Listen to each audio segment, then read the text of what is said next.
الحمد لله نحمده ونستعينه ونستغفره ونؤمن به ونتوكل عليه ونعوذ بالله من شرور أنفسنا ومن سيئات أعمالنا من يهده الله فلا مضل له ومن يضلله فلا هادي له ونشهد أن لا إله إلا الله وحده لا شريك له ونشهد أن سيدنا ومولانا محمدا عبده ورسوله أما بعد قال المصنف رحمه الله تعالى باب الامر بالمحافظة على السنة وآدابها، سنتوں کی حفاظت کرنا اور اس کے آداب کے سلسلے میں گفتگو۔ قال اللہ تعالی ما آتاکم الرسول فخذوه وما نهاکم عنه فانتهوا، وقال اللہ تعالی ما ينطق عن الهوى إن هو إلا وحي يوحى، وقال اللہ تعالی قل إن كنتم تحبون الله فاتبعوني يحببكم الله ويغفر لكم ذنوبكم، وقال الله تعالى لقد كان لكم في رسول الله أسوة حسنة لمن كان يرجو الله واليوم الآخر، وقال الله تعالى فلا وربك لا يؤمنون حتى يحاكموك فيما شجر بينهم ثم لا يجدوا في أنفسهم حرجا مما قضيت ويسلموا تسليما، وقال الله تعالى يا أيها الذين آمنوا أطيعوا الله وأطيعوا الرسول وأولي الأمر منكم فإن تنازعتم في شيء فردوه إلى الله والرسول إن كنتم تؤمنون بالله واليوم الآخر ذلك خير وأحسن تأويلا، وقال الله تعالى ومن يطع الرسول فقد أطاع الله، وقال الله تعالى إنك لتهدي إلى صراط مستقيم، وقال الله تعالى فليحذر الذين يخالفون عن أمره أن تصيبهم فتنة أو يصيبهم عذاب أليم، وقال الله تعالى واذكرن ما يتلى في بيوتكن من آيات الله والحكمة والآيات في الباب كثيرة۔ آج کے سبق میں حضرت امام نووی رحمۃ اللہ علیہ جن باتوں کی طرف ہماری توجہ دلانا چاہتے ہیں وہ ہیں اللہ کے نبی کی سنتیں صلی اللہ علیہ وسلم، اس کی حفاظت کرنا اور نبی علیہ الصلوۃ والسلام کی اور آپ کی سنتوں کے آداب، طریقے، احترام۔ چونکہ جتنے انبیاء دنیا میں تشریف لائے تمام نبیوں کا اصل اگر کوئی ہے تو نبی اکرم صلی اللہ علیہ وسلم ہے۔ اللہ تعالیٰ قرآن میں فرماتے ہیں وَإِذَا أَخَذَ اللَّهُ مِيثَاقَ النَّبِيِّينَ لَمَا آتَيْتُكُم مِّن كِتَابٍ وَحِكْمَةٍ ثُمَّ جَاءَكُمْ رَسُولٌ مُصَدِّقٌ لِّمَا مَعَكُمْ، تمام پیغمبروں کی روحوں کو اللہ نے جمع فرمایا عالم ارواح میں، اور جمع کرنے کے بعد یہ فرمایا کہ اچھا میں تم سب کو دنیا میں نبی بنا کر بھیج رہا ہوں، تمہاری موجودگی میں میرا آخری نبی آ جائے تم ان پر ایمان لے آؤ گے، ان کی مدد کرو گے، لَتُؤْمِنُنَّ بِهِ وَلَتَنْصُرُنَّ، ان پر ایمان لے آؤ گے، ان کی مدد کرو گے۔ سب نے کہا کہ جی ہم تیرے آخری نبی پر ایمان بھی لائیں گے، ہم ان کی مدد بھی کریں گے۔ تو جب تمام نبیوں کو اس نبی پر ایمان لانا ہے تو تمام نبیوں کی نبوت تابع ہوئی کہ نہیں نبی اکرم صلی اللہ علیہ وسلم کے؟ اور بھائی جو تابع ہوتا ہے وہ بعد میں ہوتا ہے، اور جس کی تابعداری کی جاتی ہے وہ پہلے ہوتا ہے۔ تو اللہ کے نبی اس حیثیت سے پہلے ہوئے اور تمام نبی آپ کے تابع یعنی بعد میں ہوئے۔ یہی وجہ ہے کہ آپ فرماتے ہیں کہ میں آیا تو سب سے اخیر میں لیکن جنت میں سب سے پہلے جاؤں گا۔ دنیا میں آنا تو سب سے اخیر میں ہوا، لیکن فرمایا جنت میں میں اپنی امت کے ساتھ سب سے پہلے جاؤں گا۔ عجیب بات ہے، قرآن کریم میں اللہ تعالیٰ نے اس امت کو ایک بات ارشاد فرمائی کذالک جعلناکم امۃ وسطا لتکونوا شہداء علی الناس ویکون الرسول علیکم شہیدا. ہم نے تمام نبیوں کی گواہ اس امت کو بنایا. جعلناکم امۃ وسطا، اس لیے اس امت کا نام امت وسطا رکھا. قرآن کریم میں اللہ نے اس امت کا نام امت وسطا، وسط کا معنی ہوتا ہے میڈل. تو یہ امت میڈل میں کہاں ہے؟ یہ تو بالکل اخیر میں آئی، بیچ میں تو ہے نہیں. پھر اس امت کو وسط کا معنی تو بیچ میں ہوتا ہے، پھر اس امت کو امت وسطا کیوں کہا گیا؟ اس کا جواب یہ ہے کہ جو چیز بیچ میں ہوتی ہے نا وہ معتدل ہوتی ہے، نہ اوپر نہ نیچے. تو اس امت کو اللہ نے معتدل بنایا.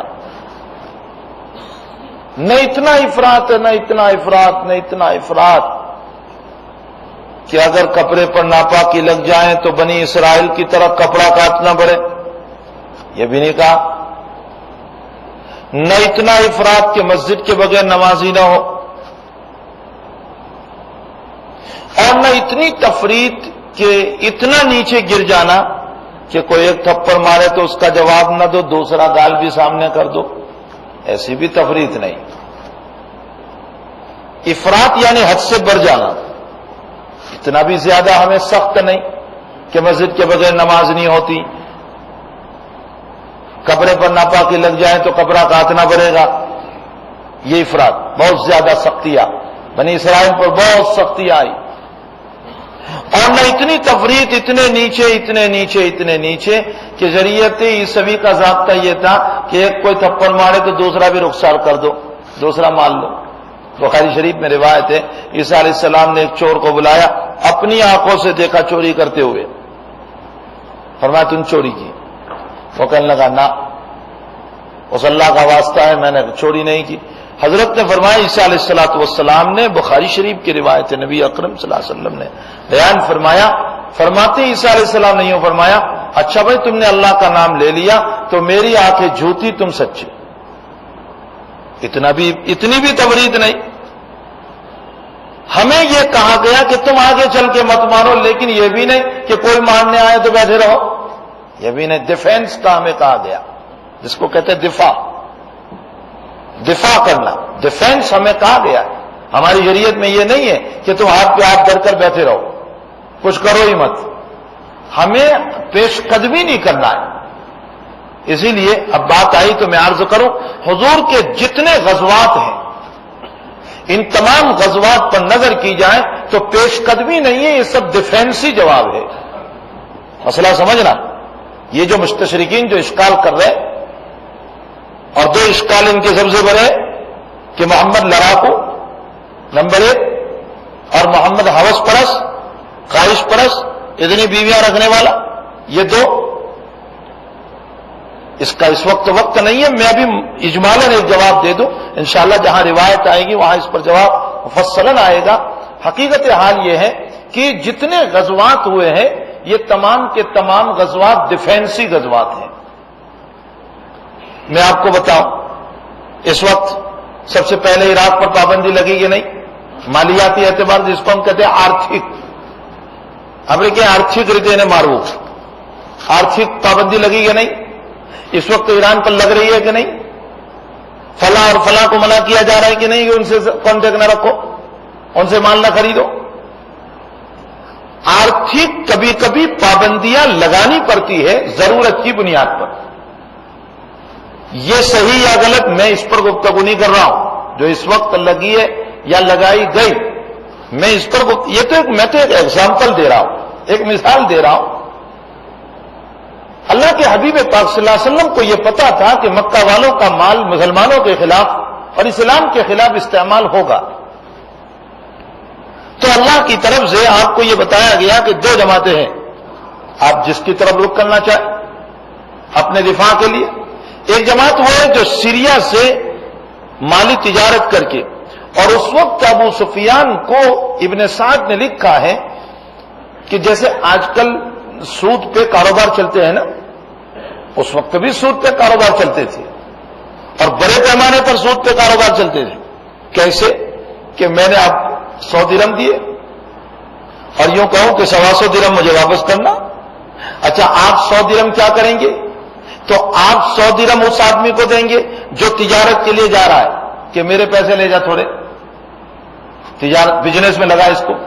اب میں یہ سوچ رہا ہوں قرض لینے والا کہ چلو یہ تجارت کر کے آئیں گے تو مجھے 200 کا نفع ملے گا، تو 200 میں سے اگر 100 تو اس کا قرض ہے، 25 زائد بھی دے دیے تو کیا ہوگا، 75 تو مل جائیں گے مجھے. یہ ہے تھنکنگ ان کی، جس کی بنیاد پر یہاں سے سود پہ پیسے لیے، یہاں سے سود پر پیسے لیے، یہاں سے سود پر پیسے لیے، اور کافی بڑی رقم ابو سفیان جیسے بڑے بڑے تاجروں کو دی جاتی تھی کہ تم سیریا جا رہے ہو، شام جا رہے ہو. ان کے 2 سفر ہوتے تھے، ایک شام کے، ایک یمن کا. لإیلاف قریش ایلافہم رحلۃ الشتاء والصیف، ایک سردی کا سفر، ایک گرمی کا سفر. ان کے 2 سفر ہوتے تھے، ایک سیریا کا، ایک یمن کا. تو اللہ تعالیٰ نے اپنا احسان جتایا کہ تم کو میں نے کعبۃ اللہ دیا ہے جس کی پاسبانی اور نگہبانی کی بنیاد پر تمہیں کوئی لوٹ نہیں رہا ہے، تمہیں کوئی مار نہیں رہا ہے. یہ میرے گھر کی بنیاد پر تمہاری تعظیم ہو رہی ہے اور تم میرے نبی کو ستا رہے ہو. لإیلاف قریش ایلافہم رحلۃ الشتاء والصیف. تو اللہ کے حبیب کو بتایا کہ 2 جماعتیں ہیں. ایک جماعت تو یہ ہے کہ جو شام سے کافی مال لے کر کے آ رہی ہے اور وہ مال تیرے خلاف استعمال ہوگا. ایک تو یہ ہے آرچک، جس کو کہتے ہیں روکنا، تاکہ ہمارے خلاف وہ مال استعمال نہ ہو. نبی اکرم صلی اللہ علیہ وسلم نے فرمایا کہ ٹھیک ہے ہم اس جماعت کو روک لیتے تاکہ یہ مال ہمارے خلاف استعمال نہ ہو. لیکن اللہ کو یہی منظور تھا کہ یہ جماعت تو نکل جائے اور بدر میں مقابلہ ہی ہو جائے.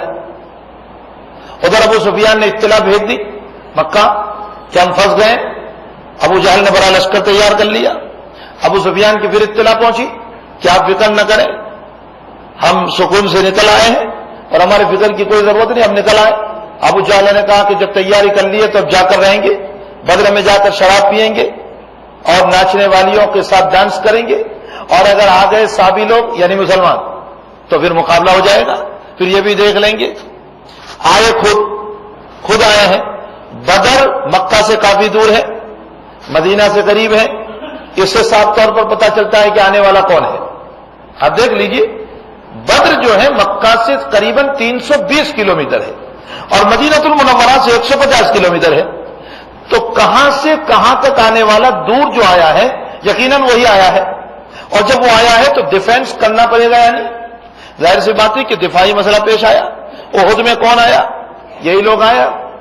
اور آنے کے بعد اب اور کہاں آ گئے؟ مدینے پر آ گئے. احد مدینے سے کتنا دور ہے؟ 2 کلومیٹر کے فاصلے پر سامنے نظر آ رہا ہے. خود آئے اور اس کے بعد احد میں یہ کہہ کر گیا ابو سفیان پہاڑ پر سے جاتے جاتے کہ اے محمد تم سن لو، تمہارے اندر سے بہت سو کو مسلح کر دیا ہے، یعنی ہاتھ پاؤں کاٹ دیے ہیں، پیشاب کی جگہ کاٹ دی ہے، پیٹ چیر دیا ہے. کہنے لگا ابو سفیان میں نے نہیں کہا لیکن میں اس پر ناراض بھی نہیں ہوں، راضی ہوں، جو کیا ہے برابر ہے. پھر کہا ابھی کو محمد ہے تمہارے اندر؟ حضور نے فرمایا جواب مت دو.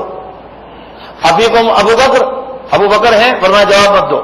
ابیکم عمر ہیں؟ جواب مت دو. حضرت عمر سے رہا گیا ہی نہیں. عمر کیسے رہ سکتے تھے؟ وہ جلال اتنا تھا، حضور کے منع کرنے کے باوجود بول اٹھے یا عدو اللہ، اے اللہ کے دشمن، اللہ نے ابھی ہم کو تیرے لیے زندہ رکھے. پھر اس نے اوپر سے کہا ابو جہل نے، ابو سفیان نے، لنا العزى ولا عزى لكم، ہمارے پاس عزا نامی بت ہے، تمہارے پاس عزا نامی بت نہیں، یعنی اس نے ہمیں کامیابی دی. اللہ کے حبیب نے فرمایا اس کو جواب دو. پہلے منع کیا اس لیے کہ اپنی ذات سے متعلق تھا، اور اب کہہ رہے ہیں جواب دو اس لیے کہ توحید سے متعلق ہے. توحید پر خاموش نہیں رہ سکتے. ہمارا حال یہ کہ دین کے مسائل میں خاموش اور اپنے مسئلے میں بہت بولتے ہیں. ہمارا معاملہ الٹا ہے، دین کے مسئلے میں خاموش اور اپنے مسائل میں خوب بولتے ہیں. فرمایا جواب دو اس کو. فرمایا کیا جواب دیں یا رسول اللہ؟ اللہ کے حبیب پاک صلی اللہ علیہ وسلم فرمایا اس کو یوں کہو لنا المولا ولا مولا لکم، ہمارا اللہ ہے تمہارا اللہ نہیں. لنا المولا ولا مولا لکم، وہ اللہ ہمارا ہے تمہارا نہیں. جاتے جاتے یہ کہہ کر گیا ابو سفیان کہ آئندہ سال دوبارہ ہماری تمہاری ملاقات بدر میں ہوگی. آنے کا وعدہ کون کر کے گیا؟ ابو سفیان. خندق میں وہی لوگ آئے. اللہ کے نبی کو مجبوراً سلمان فارسی کے مشورے پر خندق کھودنا پڑا مدینہ شریف کے اندر.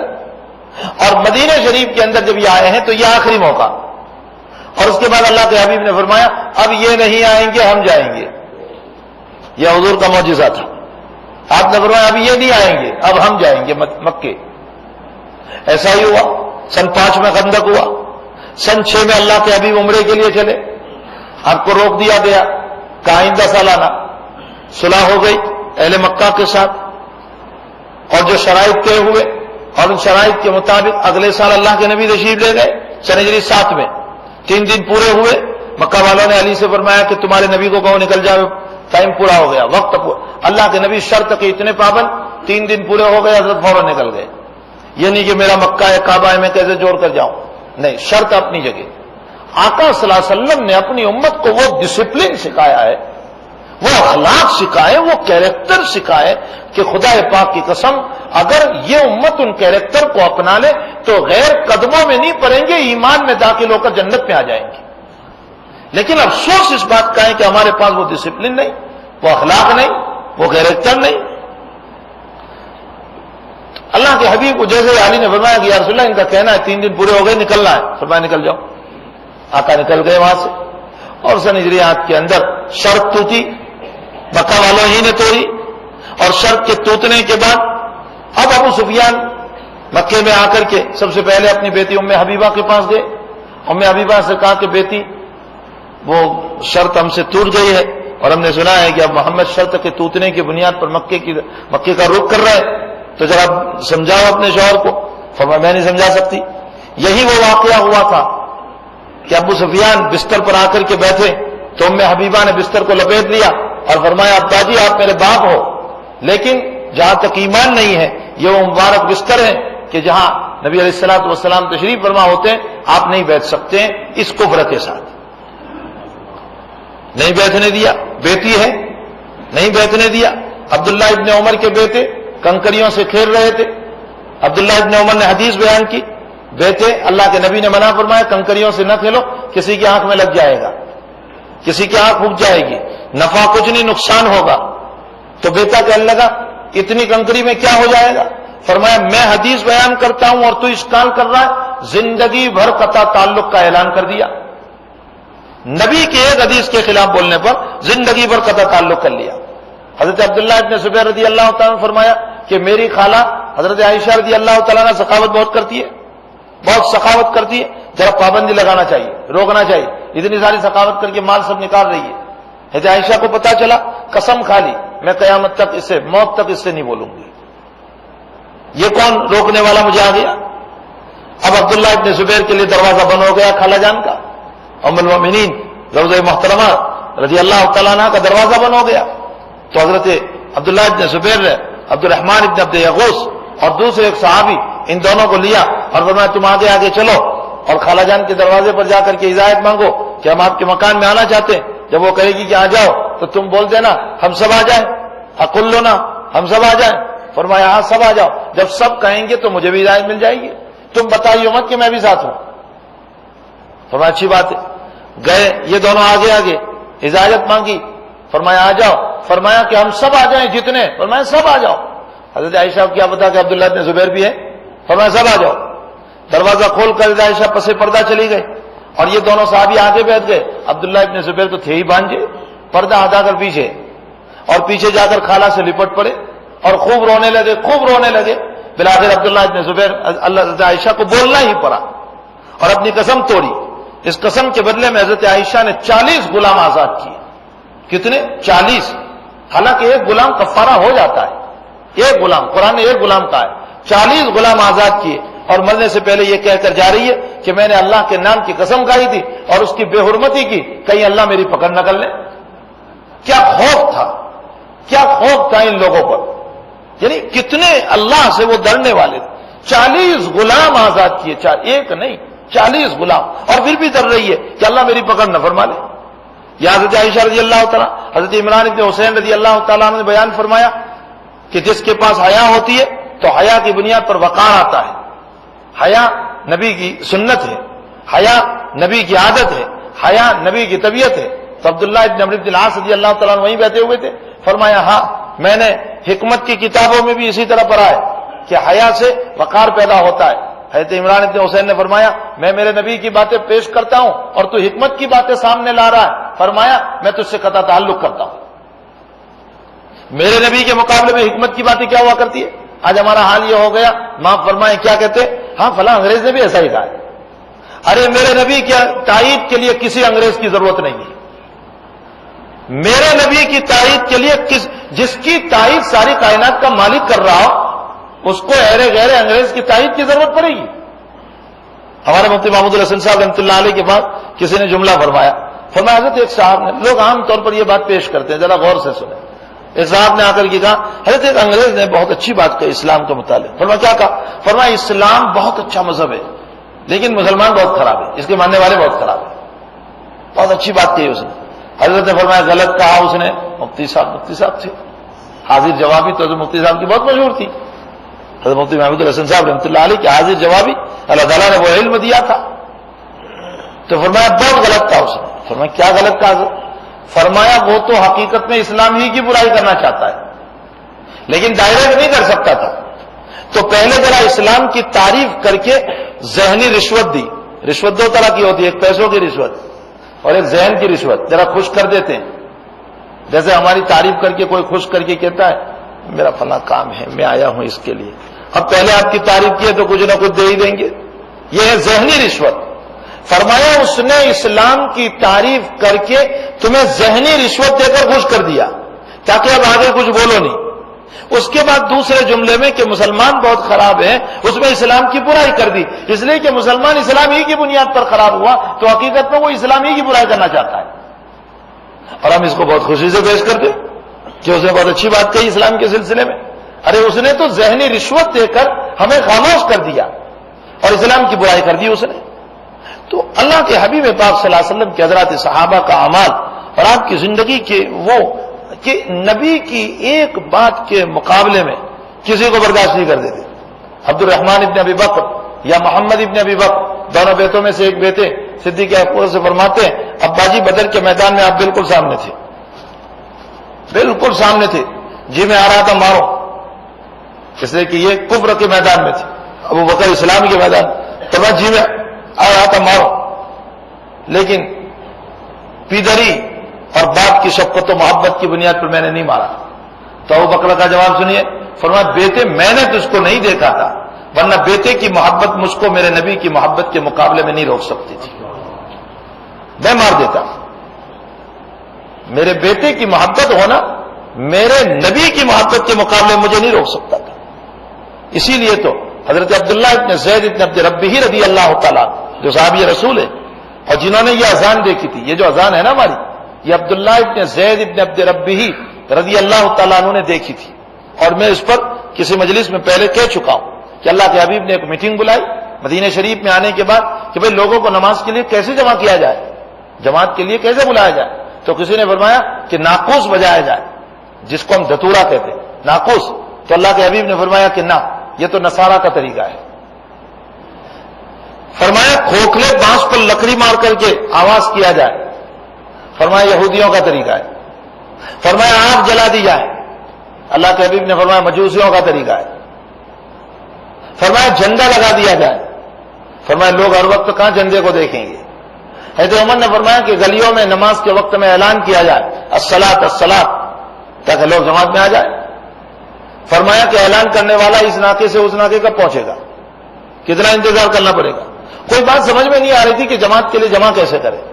ہمارے حضرت شیخ رحمۃ اللہ علیہ جب اس روایت پر پہنچتے ہیں نا بخاری شریف میں تو ایک عجیب بات فرماتے پیارو دیکھو یہاں پر شدید ضرورت تھی نماز کی، جماعت کی نماز کے لیے بلانے کی شدید ضرورت تھی، لیکن اللہ کے نبی نے ان ضرورتوں کے باوجود ان طریقوں کو اس لیے چھوڑ دیا کہ غیروں کا ہے، اس بنیاد پر چھوڑ دیا کہ غیروں کا ہے. اور آج ہم بلا ضرورت بھی غیروں کے طریقے کو استعمال کر لیتے ہیں. اس میں کیا ہوا، اس میں کیا ہوا، یہ ہمارا جملہ ہے.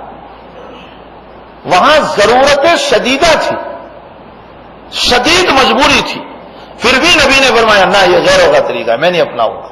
اور آج ہم بلا ضرورت کے بھی استعمال کر لیتے ہیں۔ عبداللہ ابن زید ابن عبدالربی اس مجلس سے کھڑے ہوئے، بہت فکر، بے چین، انتہائی ٹینشن میں کہ کوئی طریقہ ہونا چاہیے۔ رات میں خواب دیکھا عبداللہ ابن زید ابن عبدالربی، یہی وہ صحابی ہے جنہوں نے اذان دیکھی تھی، اور ان سے یہی ایک روایت ہے، اس کے علاوہ کوئی روایت نہیں، اذان کی روایت ہی نہیں سے۔ انہوں نے خواب دیکھا، اور خواب یہ دیکھا کہ دو فرشتے آئے اور ان کے ہاتھ میں خواب میں دو لکڑیاں تھیں۔ تو فرشتوں نے پوچھا کہ یہ دونوں لکڑیوں کو کیا کرے گا؟ کہا میں نماز کے لیے بجاؤں گا۔ تو فرمایا اس سے اچھا طریقہ تمہیں نہ بتاؤ؟ فرمایا ہاں بتاؤ۔ تو ایک فرشتے نے اذان دی، یہ وہی اذان ہے جو ہم اذان دیتے، اور دوسرے فرشتے نے تکبیر گئی، یہ وہی تکبیر ہے جو ہم دے رہے ہیں۔ وہ خواب میں اسی وقت اٹھے اور دوڑے دوڑے اسی وقت فجر میں اللہ کے حبیب کی خدمت میں۔ فرمایا یا رسول اللہ میں نے خواب دیکھا۔ فرمایا بلال کو بلاؤ۔ ہے بلال رضی اللہ تعالیٰ عنہ کو بلایا۔ فرمایا عبداللہ تم کلمے بولتے جاؤ جو تم نے دیکھے ہیں، جو تم نے دیکھے ہیں وہ بولتے جاؤ، اور بلال سے کہا کہ تم زور سے کہو۔ یہ پہلی اذان ہوئی فجر کی۔ اب یہاں ایک چھوٹا سا حدیثی سوال ہوتا ہے، وہ سوال یہ ہوتا ہے کہ آج تو ہم خواب دیکھتے ہیں تو ہم ہی کریں گے، تم کون کرنے والے آگے؟ ہمارا یہ ایک دل کی بات ہے، میں نے دیکھا تو میں کروں گا نا، یہ بلال کو کہاں دے دیا؟ آج ٹرسٹیوں کے جھگڑے کیوں ہیں؟ اسی لیے تو ٹرسٹیوں کے جھگڑے، یہ جھگڑے ہے کیوں؟ اسی لیے تو ہے کہ میں کروں گا۔ سوال یہ ہوتا ہے کہ خواب عبداللہ ابن زید نے دیکھا اور اذان بلال کے پاس دلائی، اور عبداللہ ابن زید نے یہ کہا بھی نہیں کہ یا رسول اللہ میں دوں۔ جمہور محدثین نے اس کا جواب یہ دیا کہ عبداللہ ابن زید کی آواز پست تھی، آواز دھیمی تھی، اور اذان کے لیے بلند آواز کی ضرورت ہوتی، اس لیے حضرت نے حضرت بلال کا انتخاب فرمایا۔ ہمارے حضرت شیخ رحمۃ اللہ علیہ فرماتے ہیں کہ سارے محدثین کا جواب میرے سر پر، لیکن اللہ نے اس چکی کے پات کے دل میں بھی ایک بات ڈالی۔ چکی کا بعد حضرت نے اپنا نام رکھا تھا، اس کا لطیفہ میں سنا چکا ہوں کسی سبق میں کہ حضرت اپنے آپ کو چکی کا پات کیوں کہتے تھے، پھر میں دوہرا دوں۔ حضرت فرماتے ہیں کہ ایک جاہل پیر اور اس کے جاہل مریدوں نے ایک مرتبہ پیر صاحب سے یہ پوچھا کہ حضرت یہ زمین پر نشان کس کا ہے؟ گول راؤنڈ نشان تھا، یہ نشان کس کا ہے؟ تو پیر صاحب پہلے ہنسے پھر روئے۔ تو مریدوں نے کہا کہ حضرت پہلے ایک سوال تھا، اب 3 سوال، یہ ہے کہ آپ ہنسے کیوں اور روئے کیوں؟ اب 3 سوال ہو گئے۔ تو مرید صاحب نے، پیر نے یوں کہا کہ میں ہنسا تو اس لیے کہ تمہارے ایسے دقیق سوالوں کا جواب دینے کے لیے میں حاضر ہوں، ابھی زندہ ہوں، اس لیے مجھے خوشی ہوئی تو ہنسا، اور رویا اس لیے کہ جب میں مر جاؤں گا تو تمہارے دقائق کو کون بتائے گا؟ رونا اس پر آیا مجھے۔ اور اب تیسرا سوال کہ یہ ہے کیا؟ تو اصل میں ہرن بھاگ رہا ہوگا، تو ایک چکی کا پات پڑا ہوگا۔ پہلے زمانے میں اپنے گھروں میں چکی چلتی تھی، تو اس کا اوپر کا ایک پات ہوتا تھا، ایک نیچے کا ہوتا تھا۔ تو اوپر کا پات جو ہوتا تھا نا، اس میں بیچ میں سوراخ ہوتا تھا، تو کہا وہ چکی کا پات پڑا ہوگا اور ہرن بھاگ رہا ہوگا، تو وہ ہرن کا پاؤں چکی کے پات میں پھنس گیا، تو وہ پات لے کر ہی بھاگا، یہ اس کے نشانات ہیں، یعنی وہ پات کے نشانات ہیں۔ حضرت فرماتے جاہل پیر کو اتنا بھی پتا نہیں کہ اتنا دبلا پتلا ہرن اتنے بڑے پات کو لے کر کیسے چلے گا؟ بھائی اتنا دبلا پتلا ہرن جس کے پاؤں ٹوٹ جاوے ذرا سے، بکری سے زیادہ کمزور، وہ اتنے بڑے پات کو لے کر کیسے چلے گا؟ لیکن فرمایا جیسے جاہل پیر ویسے ان کے مریدوں نے بھی سوال نہیں کیا، جی حضرت واہ واہ واہ واہ واہ واہ، جیسے آج بھی یہی حال ہوتا ہے نا، واہ واہ واہ واہ چلتا ہے۔ فرمایا ہاں حضرت برابر ہے۔ حضرت فرماتے وہی چکی کا پات میں ہوں، یہ ہے واقعہ۔ حضرت نے اس سے اپنا نام رکھا اور فرمایا وہ چکی کا پات، اور پھر حضرت فرماتے تھے مجھ جیسے جاہل کے لیے تم جیسے جاہل مل گئے، لیکن یہ حضرت کی تواضع تھی، ورنہ علم کا پہاڑ تھا وہ تو۔ شیخ الحدیث ویسے ہی نام مشہور نہیں ہو گیا، علم کا دریا تھا وہ تو۔ اللہ تعالیٰ نے جو علم حدیث پر ان سے خدمت لی، تو حضرت شیخ رحمۃ اللہ علیہ فرماتے اس حدیث پر کہ چکی کا پات یہ ہے، چکی کے پات کا مطلب میرا جواب یہ ہے۔ فرمایا سارے محدثین نے تو یوں کہا کہ حضرت عبداللہ ابن زید کی آواز دھیمی تھی اور بلال کی آواز اونچی تھی، اس لیے ان کا انتخاب فرمایا، لیکن میرا جواب یہ ہے کہ اصل میں اللہ نے انتخاب فرمایا بلال کا، اس لیے کہ نبی جو بھی بات بولتا ہے وہ اللہ کی طرف سے بولتا ہے، تو بلال کا نام بھی نبی کی زبان پر اللہ ہی نے لیا۔ اب نبی سے ہم پوچھتے ہیں کہ آپ نے بلال کا نام کیوں لیا؟ تو جواب ہماری زبان یوں کہے گی کہ اللہ یوں کہنا چاہتے ہیں کہ اے میرے پیغمبر، آگ پہ سو کر، پتھروں پر سو کر، مکہ کی گلیوں میں اپنے بدن کو لہو لہان بنا کر جس نے عہد عہد کے نعرے بلند کیے تھے، آج مدینہ میں خوشیوں کے وقت میں بھی وہی عہد عہد کے نعرے بلند کرے گا۔ اس لیے بلال کا انتخاب ہوا۔ حضرت بلال نے مکی زندگی میں جو مصیبتیں جھیلی ہے، آپ پر پتھر رکھا گیا، آپ کو آگ پر سلایا گیا، آپ کو گرم کھولتے ہوئے ریت پر سلا دیا گیا، دنیا جانتی ہے۔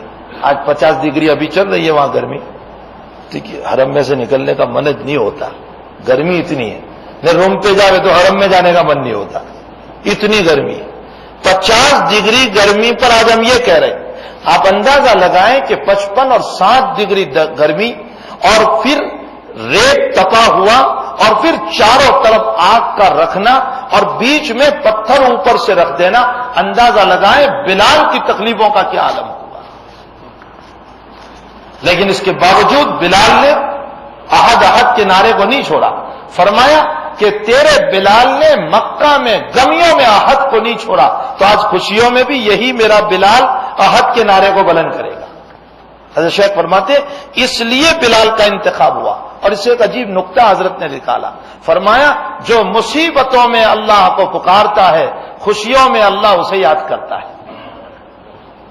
مصیبتوں میں جو اللہ کو پکارتا ہے، خوشیوں میں اللہ اسے یاد کرتا ہے۔ اور ہمارا حال کیا ہے؟ نہ ہم مصیبتوں میں اللہ کو پکارتے، نہ خوشیوں میں اللہ کو پکارتے۔ مصیبتوں میں مصیبت کو پکارتے ہیں، اور خوشیوں میں ہم کسی کو پکارتے نہیں، سبھی کو بھول جاتے، حتیٰ کہ خوشیوں میں اپنے رشتہ دار کو بھی بھول جاتے۔ اللہ کو تو بھول جاتے ہی ہے، اپنے رشتہ داروں کو بھی بھول جاتے۔ تو میں بہت دور نکل گیا، میں یہ کہہ رہا تھا کہ عبداللہ ابن زید ابن عبد ربہ رضی اللہ تعالیٰ عنہ، جن سے صرف ایک روایت منقول ہے، یہ اذان کی روایت، یہ کھیت میں کام کر رہے تھے۔ ایک اور سوال ہے، چلیے اذان پر وہ بھی بتاتا چلوں۔ یہ سوال اذان پر یہ ہوتا ہے کہ نبی کا خواب تو وہی ہوتا ہے، پیغمبر کا خواب وہی ہوتا ہے۔ یہ قربانی کرتے ہیں وہ خواب ہی تو تھا ابراہیم علیہ السلام کا، بھائی ابراہیم علیہ السلام کا خواب ہی تو تھا۔ ابراہیم نے خواب میں دیکھا کہ میں اپنے بیٹے کو ذبح کر رہا ہوں، انی اذبحک فانظر ماذا تری، اے میرے بیٹے میں دیکھ رہا ہوں کہ میں تجھے ذبح کر رہا ہوں۔ تو بیٹے نے کہا یا ابتی افعل ما تؤمر، جس بات کا آپ کو حکم دیا گیا کر گزریے، تیار ہوں۔ چلے یہاں بھی ایک سوال سنتے چلیے۔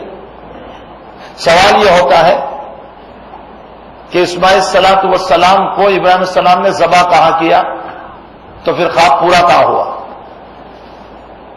بھائی ذبح ہوئے اسماعیل السلام، خون بھی تو نہیں نکلا، کچھ بھی نہیں ہوا، تو پھر خواب پورا کہاں ہوا؟ تو کیا نبی کا خواب غلط ہو گیا؟ کیوں ایسا؟ بہت سارے جوابات ہیں، حضرات مفسرین نے بہت جوابات دیے، میں ایک جواب نقل کروں۔ علامہ انور شاہ صاحب کشمیری رحمۃ اللہ علیہ فرماتے ہیں خواب میں یہ تھوڑے ہی دیکھا تھا کہ چھری چل گئی ذبح ہو گئے، یہ دیکھا تھا انی اذبحک، میں ذبح کر رہا ہوں۔ تو جتنا خواب دیکھا تھا اتنا تو ہو ہی گیا، ذبح کر رہا ہوں اتنا تو ہو ہی گیا، باقی ذبح ہو گئے یہ کہاں ہے قرآن میں؟ معلوم ہوتا ہے جتنا خواب دیکھا اتنا اپنی جگہ مسلم ہے، اور قرآن اس میں صاف طور پر بول رہا ہے، یہ غلط نہیں ہو سکتا۔ تو حضرت ابراہیم علیہ السلام کا خواب ہی تو تھا، اور کئی اس طرح کے خوابات ہیں۔ تو نبی کا خواب جو ہے وہی ہوتا ہے، لیکن امتی کا خواب وہی تھوڑے ہی ہوتا ہے، ہمارے تمہارے خواب وہی نہیں ہے۔ ہاں سچے خوابات یہ مبشرات ضرور ہوتے ہیں، مبشرات کا معنی اس سے بشارت ملتی ہے، تھوڑی سی رہنمائی ملتی ہے۔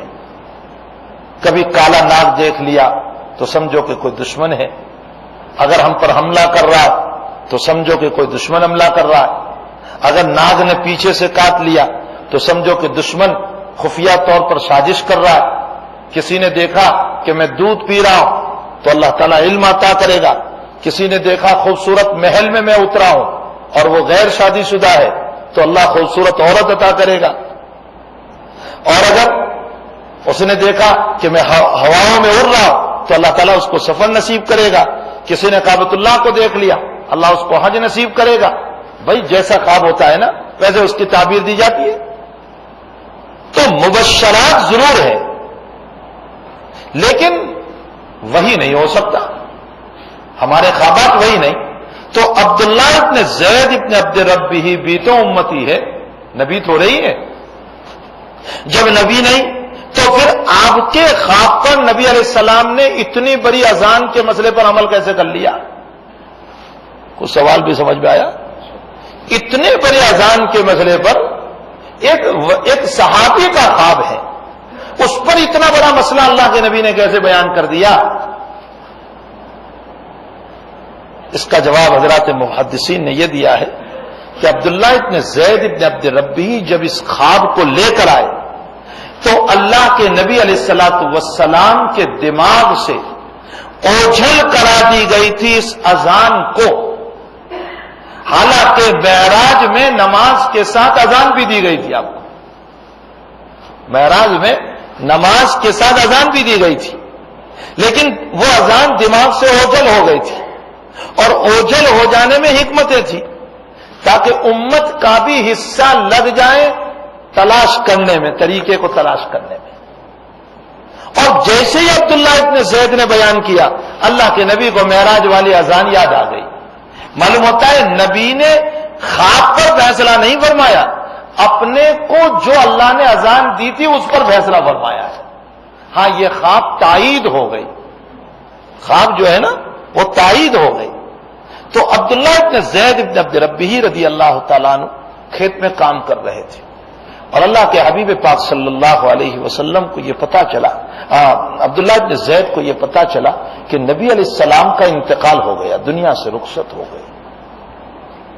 تو عبداللہ ابن زید نے ہاتھ اٹھا کر دعا فرمائی، اے اللہ یہ آنکھیں میرے نبی کو دیکھنے کے لیے تھی، نبی نہیں رہے تو مجھے ان آنکھوں کی ضرورت نہیں ہے، تو مجھے نابینا بنا دے۔ آپ کے حالات میں لکھا ہے کہ اسی وقت کھیت میں نابینا ہو گئے۔ معلوم ہوتا ہے آپ کی سچی محبت تھی نبی کریم صلی اللہ علیہ وسلم کے ساتھ، کیسی محبت تھی ان کو۔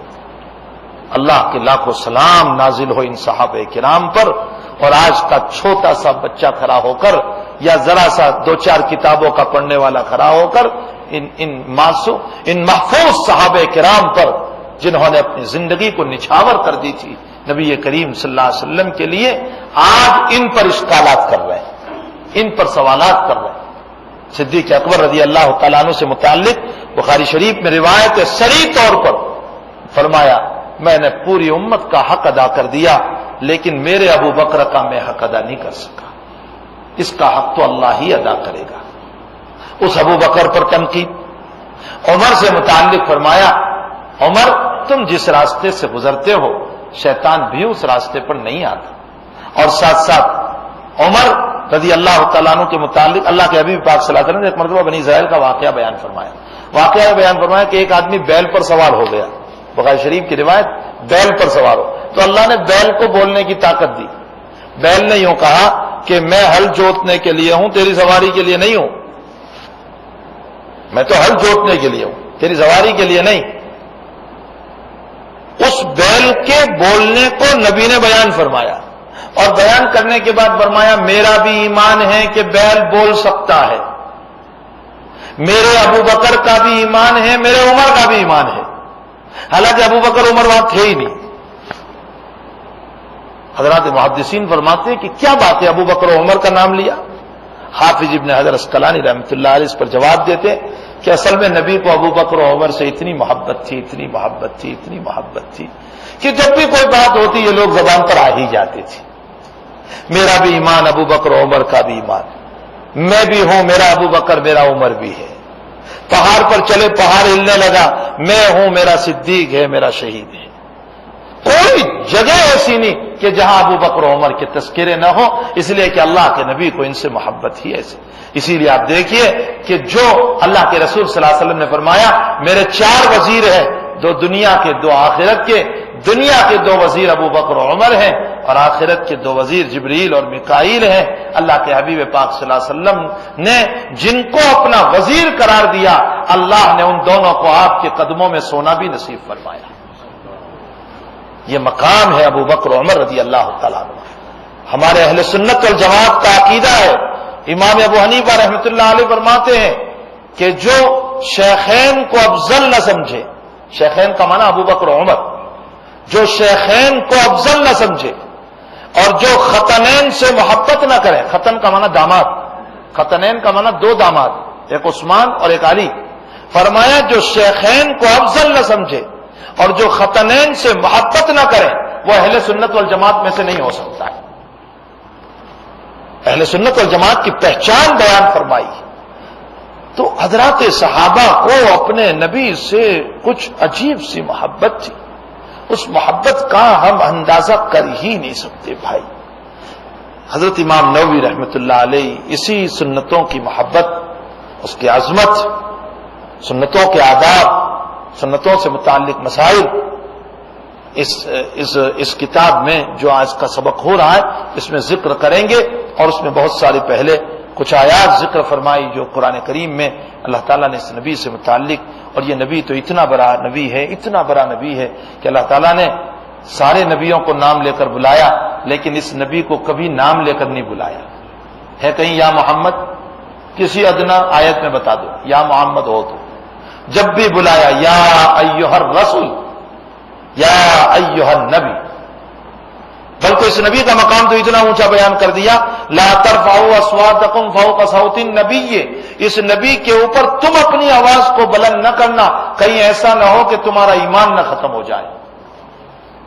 ولا تجهروا له بالقول كجهر بعضكم لبعض.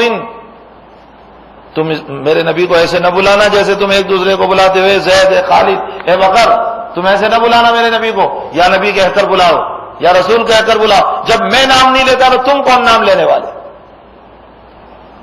ان تحبط اعمالکم، کہیں تمہارے اعمال ختم نہ ہو جائیں. اور اعمال کب ختم ہوتے ہیں؟ کفر کی بنیاد پر. معلوم ہوتا ہے میرے نبی کے اوپر اس طرح نہ چلنا. اسی لیے تو حضرت عبداللہ ابن عمر رضی اللہ تعالیٰ عنہ ایک سفر سے واپسی پر اللہ کے نبی سے آگے آگے چل رہے تھے. ان کا اونٹ جو ہے نا وہ آگے آگے جا رہا تھا، تو حضرت عمر پیچھے سے دوڑے اور اپنے بیٹے کو زور سے تھپڑ ماری عبداللہ ابن عمر کو. فرمایا لا تقدم علی النبی، نبی سے آگے نہ چلو، نبی سے آگے نہ چلو. یہیں سے مسئلہ بیان فرمایا کہ اپنے بڑوں سے، اپنے استاذوں سے، اپنے علماء سے، اپنے شیخ سے آگے نہ چلو. یہیں سے مسئلہ نکالا اسی حدیث شریف سے. جیسے نبی سے آگے چلنے کو منع، اور اللہ کے نبی سن رہے تھے اس بات کو، پھر بھی منع نہیں فرمایا کہ اے عمر تم روکو مت. معلوم ہوتا ہے نبی علیہ الصلوۃ والسلام بھی یہ چاہتے تھے کہ بڑوں کا ادب ہو اور بڑوں کی تعظیم ہو. تو حضرات صحابہ کے دل میں اللہ کے حبیب پاک صلی اللہ علیہ وسلم کی محبت کا یہ عالم تھا. اللہ تعالیٰ نے فرمایا کہ میرے نبی کا میں نے کبھی نام لیا نہیں، تم بھی نام لے کر نہ بلاؤ، کہیں تمہارے اعمال عقارت نہ ہو جائے، حق نہ ہو جائے، بیکار نہ ہو جائے، ایمان سے تم نہ نکل جاؤ. اور میں ایک واقعے پر اپنی بات آج کی مجلس ختم کر دوں. حضرت قاری طیب صاحب رحمۃ اللہ علیہ، میں اس سے پہلے بھی سنا چکا ہوں لیکن بہت سارے نئے احباب ہیں. حضرت قاری طیب صاحب نور اللہ مرقدہ کی خدمت میں بیٹھا ہوا تھا. میں نے خود اپنے کانوں سے یہ واقعہ سنا. حضرت نے فرمایا کہ میرے دادا جان حضرت نانوتوی رحمۃ اللہ علیہ کے زمانے میں کسی بزرگ نے خواب دیکھا، اور خواب میں یہ دیکھا کہ اللہ کے حبیب دیوبند میں تشریف لائے ہیں اور چاروں رفیق بھی ساتھ ہیں، ابو بکر، عمر، عثمان و علی، چاروں ساتھ خواب ہیں. تو وہ خواب دیکھنے والے حضرت نانوتوی سے کہہ رہے ہیں مولانا قاسم صاحب سے کہ حضرت چلیے حضور کو ملنے کے لیے آقا تشریف لائے ہیں. تو دونوں بزرگ خواب میں چلے، خواب ہی میں چلے. اب وہ جو بزرگ خواب دیکھ رہے تھے نا وہ تو تیزی سے دوڑنے لگے. بھائی ہم بزرگوں کو ملنے کے لیے دوڑتے ہیں یا نہیں؟ تو وہاں تو نبی تھے، وہ دوڑ رہے ہیں. حضرت نانوتوی دھیرے دھیرے چل رہے ہیں. تو بزرگ خواب میں کہنے لگے ارے مولوی قاسم محبت نہیں ہے تم کو نبی سے؟ دوڑتے کیوں نہیں؟ تیز چلو. تو حضرت نانوتوی نے فرمایا میں تو اسی طرح چلوں گا، دھیرے دھیرے چلوں گا۔ اب وہ بزرگ دوڑتے ہوئے نبی کی خدمت میں پہنچے، مصافحہ ہوا، معانقہ ہوا، اللہ کے حبیب نے اپنی پڑوس میں بٹھا دیا۔ تھوڑی دیر کے بعد حضرت نانوتوی پہنچے، مصافحہ اور معانقہ ہوا، اللہ کے حبیب نے اپنی گود میں بٹھا لیا، حضرت نانوتوی رحمۃ اللہ علیہ کو اپنی گود میں بٹھا لیا۔ تو بزرگ کھڑے ہوئے، ادب کے ساتھ پوچھنے لگے کہ حضرت ایک سوال ہے۔ فرمایا بتاؤ کیا سوال ہے؟ فرمایا جتنی محبت اور جذبات میں آیا، اتنی محبت اور جذبات میں قاسم نہیں آیا۔ آپ نے اس کو گود میں بٹھا لیا اور مجھے پڑوس میں بٹھا لیا۔ حضرت کا جواب سنیے۔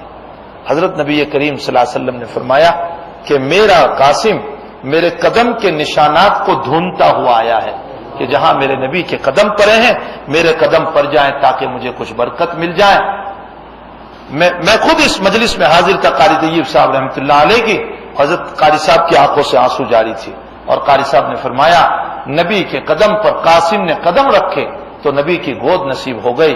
اگر نبی کی سنت پر ہم اپنی زندگی کو رکھ دیں گے تو یقیناً نبی کی شفاعت نصیب ہو جائے گی۔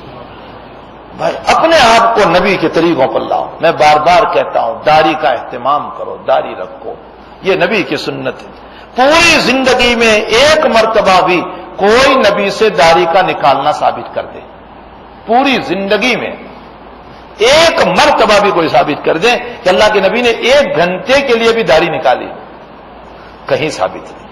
اسی بنیاد پر تو ائمہ اربعہ، چاروں امام مالک، شافعی، احمد و ابو حنیفہ نے داڑھی رکھنے کو واجب قرار دیا، اس کو واجب قرار دیا۔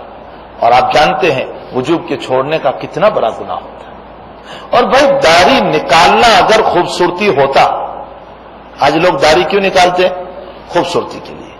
اگر داڑھی نکالنا خوبصورتی ہوتا تو دنیا میں سب سے زیادہ خوبصورت کون آدمی پیدا ہوا ہے؟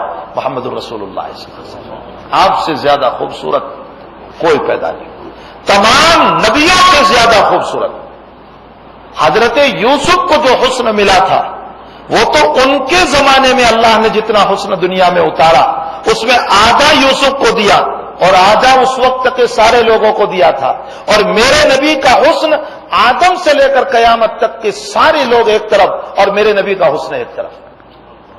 یہ آپ کا حسن ہے، آپ سے بڑھ کر خوبصورت باکمال کوئی پیدا نہیں ہوا، کوئی جمال والا آپ سے زیادہ پیدا نہیں ہوا، کوئی کمال والا آپ سے زیادہ پیدا نہیں ہوا، کوئی خوبصورتی والا آپ سے زیادہ پیدا نہیں ہوا۔ اور اللہ کے حبیب پاک صلی اللہ علیہ وسلم آپ کی شان میں عجیب جملہ حضرات صحابہ فرمایا آپ کا چہرہ انور ایسا تھا کہ آپ کے چہرے انور کو دیکھنے سے دل کبھی بھرتا نہیں تھا۔ بھئی کسی چیز کو دیکھنے سے دل بھر جاتا ہے کہ نہیں؟ 10 مرتبہ، 20 مرتبہ، 25 مرتبہ، 100 مرتبہ، پھر دل بھر جاتا ہے، پھر جی نہیں چاہتا دیکھنے۔ لیکن نبی کا چہرہ انور ایسا تھا کہ جی نہیں بھرتا تھا دیکھنے کو۔ اور صحابہ نے دوسرا لفظ خاص استعمال فرمایا، قسیم، فرمایا میرے نبی کی شان یہ تھی کہ جب ہم دیکھتے تھے ہمیں نیا حسن معلوم ہوتا تھا، جب دیکھتے تھے نیا حسن معلوم ہوتا تھا۔ شمائل ترمذی کی روایت ہے، حضرت علی فرماتے ہیں رضی اللہ تعالیٰ عنہ کہ اللہ کے حبیب پاک صلی اللہ علیہ وسلم سفید سرخ دھاریوں والا ایک جبہ پہن کر کے نکلے، عشاء کے بعد کا وقت تھا، فرمایا اور 14ویں رات کا چاند تھا، فرمایا میں میرے نبی کے چہرے کو دیکھتا تھا اور چاند کو دیکھتا تھا۔ شمائل ترمذی کی روایت، کوئی خیالات نہیں ہے، کوئی تخیلات نہیں ہے، حقیقت ہے۔ فرمایا میں آپ کو دیکھتا اور چاند کو دیکھتا، بالآخر مجھے فیصلہ کرنا پڑا کہ میرے نبی کا حسن چاند سے بھی زیادہ ہے۔ یہ شمائل ترمذی کی روایت۔ آپ سے زیادہ دنیا میں حسین کوئی نہیں آیا۔ اگر داڑھی نکالنا حسن ہوتا تو اللہ اپنے نبی کو کہتا میرے پیغمبر داڑھی نکال دو تاکہ تمہارا حسن زیادہ ہو جاوے۔ کہتے کہ نہیں کہتے حسن بڑھانے کے لیے؟ داڑھی نکالنا اگر حسن ہوتا تو اللہ اپنے پیغمبر سے داڑھی نکلوا دیتے، لیکن نبی سے داڑھی رکھوائی۔ یہ اس بات کی دلیل ہے کہ داڑھی رکھنا خوبصورتی ہے، نکالنا خوبصورتی نہیں ہے۔ انسان کی داڑھی سے ایک وقار معلوم ہوتا ہے، ایک رعب پڑتا ہے، اور کچھ نہیں۔ تو سب سے بڑا فائدہ تو یہ ہے کہ اللہ کے حبیب فرماتے ہیں اس سفید داڑھی کی لاج رکھتے ہوئے قیامت میں اللہ معاف کر دے گا۔ سب سے بڑا فائدہ تو یہ ہے میرے بھائیوں، کتنا بڑا فائدہ۔ یحییٰ ابن اقسم محدث جلیل ہیں، انتقال ہوا، انتقال کے بعد کسی نے خواب میں پوچھا کہ حضرت کیا گزری؟ فرمایا اللہ کے سامنے مجھے کھڑا کیا گیا اور مجھے یوں کہا کہ یحییٰ کیا لایا میرے لیے؟ میں نے کہا عبادت وغیرہ۔ فرمایا فلاں کمی فلاں کمی فلاں کمی۔ یہی تو وہ بات ہے کہ جب اللہ کے حبیب نے فرمایا من نوکش عذب، من نوکش عذب، اللہ جل شانہ اگر پکڑ پہ آ جائیں گے تو کوئی بھی عذاب سے بچ نہیں پائے گا۔ تو حضرت عائشہ نے فوراً سوال کیا سوال کیا؟ اللہ کے حبیب، اللہ تو یوں کہتا ہے فسوف یحاسب حسابا یسیرا، بہت آسان حساب لینے والا ہے اللہ تو، اور تم کہتے ہو کہ عذاب ہوگا۔ یہ تو دونوں میں تضاد معلوم ہو رہا ہے۔ تو سنیے اللہ کے نبی نے کیا جواب دیا۔ اللہ کے حبیب نے فرمایا من نوکش عذب، اگر اللہ نے کوئی ورق کھول کر یوں پوچھ لیا دفتر کا کہ یہ کیوں کیا، تو اب بچنے کا کوئی راستہ نہیں، یہ ہے مطلب۔ اور فسوف یحاسب حسابا یسیرا، اللہ آسان حساب لینے والا ہے، اس کا مطلب حضرت نے کر کے بتایا۔ حضرت نے فرمایا اللہ تعالیٰ یوں کر دے اور بند کر کے دے دے کہ جا، یہ ہے آسان حساب۔ اور پھر اللہ کے نبی نے فرمایا مانگو تو اللہ سے یہی فسوف یحاسب حسابا یسیرا، آسان حساب مانگو۔ تو اللہ نے مجھے پوچھا، یحییٰ ابن اقسم فرماتا، میں نے کہا کہ یہ ہے یہ، تو اللہ تعالیٰ فرماتے تو نے یہ کیا یہ کیا یہ کیا، اب میں خاموش ہوں، دانت پڑی رہے اور خاموش ہوں میں۔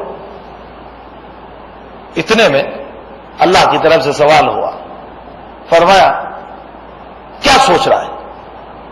تو میں نے کہا کہ ایک حدیث سوچ رہا ہوں، چونکہ محدث تھے نا، فرمایا ایک حدیث سوچ رہا ہوں۔ پھر اپنی سند سے حدیث پڑھی اور فرمایا عن ابی ہریرہ عن رسول اللہ صلی اللہ تعالی علیہ وسلم ان اللہ تبارک و تعالی یستحیی من الشیب،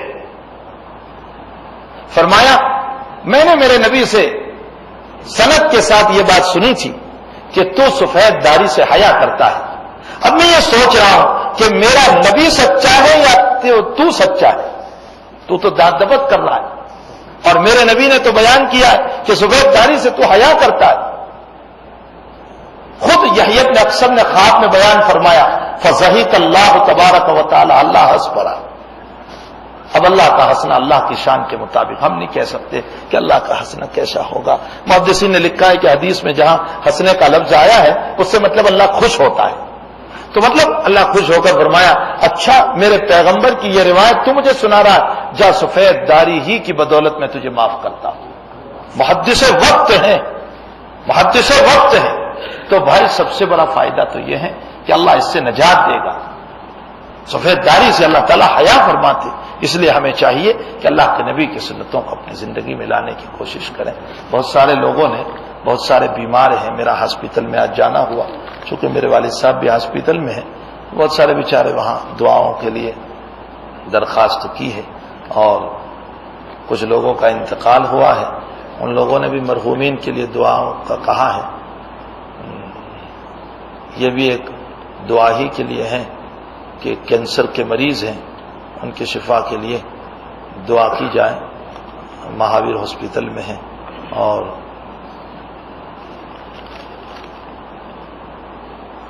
جناب محمد نصیر بھائی یہ لقوا ہو گیا ہے، ان کے لیے بھی شفا کی دعا کی جائے، اور بھی بہت سارے احباب بیمار ہیں، ان سبھی کے لیے شفا کی دعا کی جائے۔